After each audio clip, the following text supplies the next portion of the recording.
हज़रत हुज़ैफ़ा रज़ी अल्लाह तआला अन्हु फरमाते हैं कि मैंने हुज़ूर सल्लल्लाहु अलैहि वसल्लम की खिदमत में यह अर्ज़ किया कि या रसूलुल्लाह सल्लल्लाहु अलैहि वसल्लम कि अमर बिल मारूफ और नही अनिल मुनकर, यानी नेकी का हुक्म करना, बुराई से रोकना, ये नेक लोगों के आमाल के सरदार है, इनको कब छोड़ा जाएगा?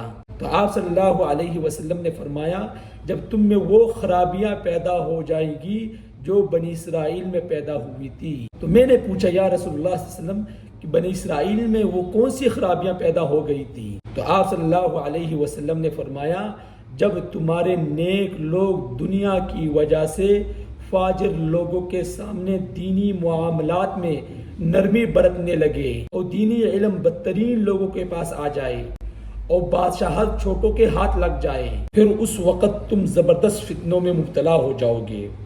फिर तुम फितनों की तरफ चलोगे और फितने बार बार तुम्हारी तरफ आएंगे।